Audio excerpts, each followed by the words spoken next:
Time on a cruise isn't unlimited. You paid thousands of dollars for 7 days, maybe 10 if you're lucky. Every hour counts, every decision matters. Yet most cruisers burn through their vacation doing things that steal their time, drain their energy, and deliver absolutely nothing in return. They stand in lines that don't need to exist. They chase perks that vanished years ago. They waste entire afternoons on mistakes that smart cruisers figured out how to avoid a decade ago. This isn't about relaxing wrong.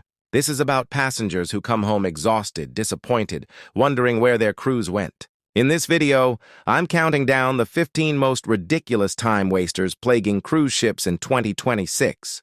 The traps, the outdated advice. The self-inflicted disasters that turn dream vacations into frustrating marathons. Let's get into it. Number 15. Waiting in guest services lines for questions. Google already answered. Walk past guest services on embarkation day. See that line wrapping around the atrium? Half those people are asking questions printed in their daily planner. What time is dinner? Where's the theater? Can I bring this bottle of wine to the restaurant? Things answered in the app they downloaded but never opened. Guest services exists for real problems. Billing errors, cabin issues, medical emergencies. Not for what deck is the pool on. You're burning 30 minutes in line while other cruisers are already at the thermal suite. Already booked their specialty dining. Already claimed the good deck chairs. Download the Cruise Line app before you sail. Read it, actually read it. Save guest services for actual service issues, not questions a 5-second search would solve. Number 14. Obsessively refreshing for cabin upgrades that already happened. Here's what nobody tells you. If you're getting upgraded, it usually happens 72 to 48 hours before sailing. Sometimes earlier, rarely at the pier. Yet cruisers spend embarkation day refreshing the app every 3 minutes, convinced their inside cabin will magically transform into a suite while they're standing in the buffet line. It won't. The algorithm already ran. The inventory already shifted. You're not getting bumped to a balcony because you checked your phone 47 times between the parking garage and deck 12. Check once before you leave home. Accept reality, move on. Spend your mental energy on things you can actually control, like getting to the specialty restaurant before reservations fill up. Number 13. Hauling your own luggage when porters exist. You paid for luggage service. The cruise line allocated resources for this. Professional porters are standing there, ready to tag your bags and deliver them to your cabin. Yet every sailing, passengers drag overstuffed suitcases through security, up escalators, through narrow corridors, because they don't trust the system or think they'll get their bags faster. You won't. Your bag arrives the same time either way. Except now you're sweating, exhausted, and you've already strained your back before the ship even leaves port.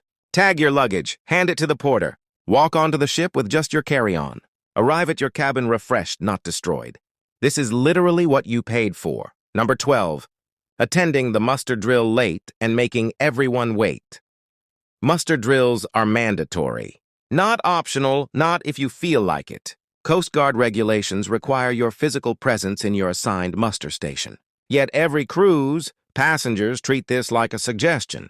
They show up 10 minutes late with drinks in hand, forcing crew members to rescan, recount, delay departure for thousands of other passengers.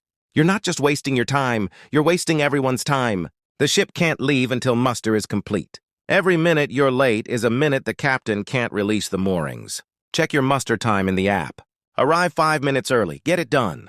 The ship sails on time. You're not the villain of embarkation day. Everyone wins. Number 11. Booking shore excursions on the ship instead of in advance. The good excursions sell out before you board. The snorkeling trip to the hidden cove. The small group food tour through the old town. The sunrise hike with 6 people instead of 60. By the time you're standing at the shore excursions desk on day 2, you're choosing between the overcrowded bus tour and the even more overcrowded bus tour. Excursions open for booking months in advance, sometimes earlier for loyalty members. Smart cruisers book the moment their cruise is paid off. They're locking in the experiences that make the cruise unforgettable while everyone else is still deciding if they even want to go ashore. Book your excursions before you sail, all of them. If plans change, you can cancel. But you can't unsell out the tour you actually wanted. Number 10. Racing to the buffet on embarkation day. Like it's the last meal on Earth. The buffet will be there tomorrow, and the next day, and every day until you disembark. Yet embarkation day, it's not going anywhere. Buffets turn into gladiator arenas, passengers shoving, plates piled 8 inches high, lines stretching across entire decks. Meanwhile, the main dining room is empty. Specialty restaurants are offering free lunch to fill tables. Room service is available, you have options. Multiple options, better options. Skip the buffet chaos. Go literally anywhere else, eat in peace. Actually taste your food. Save the buffet for sea days when crowds thin and you're not competing with 3,000 people who just boarded. Number 9. Trying to change dining times after final payment. Your dining time was assigned months ago. You had weeks to change it. Maybe months. You could have called, emailed, adjusted it in your account. But you didn't. Now you're on the ship, demanding a switch from second seating to first, and guest services is telling you what we already knew. It's full. It's been full. It's been full since before you left home. Dining assignments aren't suggestions. They're logistics for feeding thousands of people across multiple venues with limited staff. The ship can't just move you because you decided at the last second you don't like eating at 8. Handle dining preferences during the booking process. Not on embarkation day, not at guest services, not by complaining to your server. The time to fix this was before you packed. Number 8. Waiting until day 3 to book spa appointments. The spa doesn't get less busy as the cruise goes on. It gets more busy. Day 1, the schedule is wide open. Every treatment time available, every thermal suite slot ready. By day 3, you're fighting for a single massage slot at 6 in the morning or 10 at night. Cruisers think they'll see how they feel before booking. Then they feel like a massage on day 4 and discover the only opening is during the port they actually wanted to explore. Book spa treatments on embarkation day, first afternoon if possible. Lock in your preferred times before the ship is even out of the harbor. You can always cancel. You can't create appointments that don't exist. Number 7. Bringing 12 bottles of wine for a 7-day cruise. Most cruise lines allow 1 or 2 bottles of wine per stateroom. Maybe a 12-pack of soda, that's it. Not a case of beer. Not 6 bottles of liquor. Not an entire cooler of White Claw. Yet, embarkation day, security confiscates thousands of dollars worth of alcohol from passengers who either didn't read the policy or thought the rules didn't apply to them. Now they're arguing with crew members who have zero authority to override corporate policy, wasting everyone's time holding up boarding. Read the alcohol policy before you pack. Follow it exactly. If you want more alcohol, buy it on board or at ports. Trying to smuggle in contraband doesn't make you clever. It makes you the reason boarding takes 3 hours. Number 6. Arguing about gratuities at guest services. Gratuities are part of cruising, baked into the fare structure, expected required on most lines. Yet every cruise, passengers spend embarkation day at guest services demanding to remove the auto gratuities because they prefer to tip in cash or didn't know it was mandatory. Guest services can't change corporate policy. They're not refusing to help you. They literally cannot override the system. You're not negotiating. You're wasting time that could be spent actually enjoying your vacation. Budget for gratuities before you book. If you can't afford them, you can't afford the cruise. This isn't up for debate at guest services. It's settled before you leave the parking lot. Number 5. Printing boarding passes at home, then reprinting them on the ship.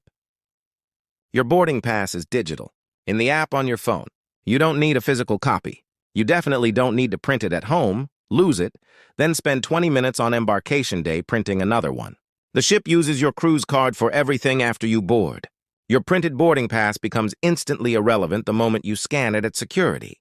Yet passengers cling to these papers like they're golden tickets, reprinting them multiple times, laminating them, asking guest services for duplicates. Save the trees, save your time.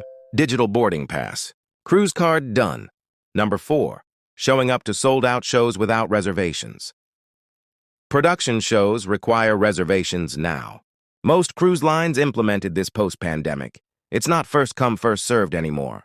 You can't just wander to the theater and expect a seat. Yet every performance, passengers crowd the entrance, shocked that reserved seating means exactly what it sounds like. Reservations open days in advance, sometimes the moment you board.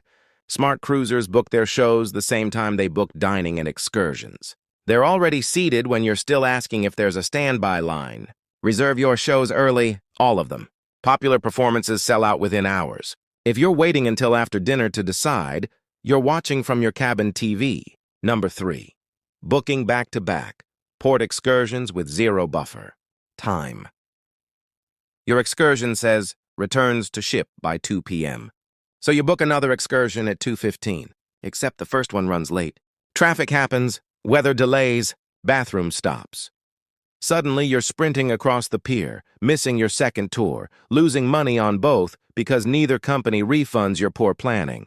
Port days are unpredictable. Build in buffer time, at least an hour, preferably 2. Things go wrong. Ships change tender schedules. Excursions run over. If you're stacking activities with zero margin for error, you're gambling with expensive reservations. 1 excursion per port, maybe 2 if there's massive time between them. Stop trying to squeeze 17 activities into an 8-hour port day. You'll spend the whole time stressed instead of enjoying anything. Number 2, fighting over deck chairs instead of reserving them through the app. Chair hogs are annoying. We know. Passengers who claim 8 loungers at sunrise then disappear until lunch. It's frustrating. But spending your entire sea day playing musical chairs, moving towels, arguing with strangers, tracking down crew members to referee disputes about saving seats, is even more ridiculous. Some cruise lines now let you reserve deck chairs through the app.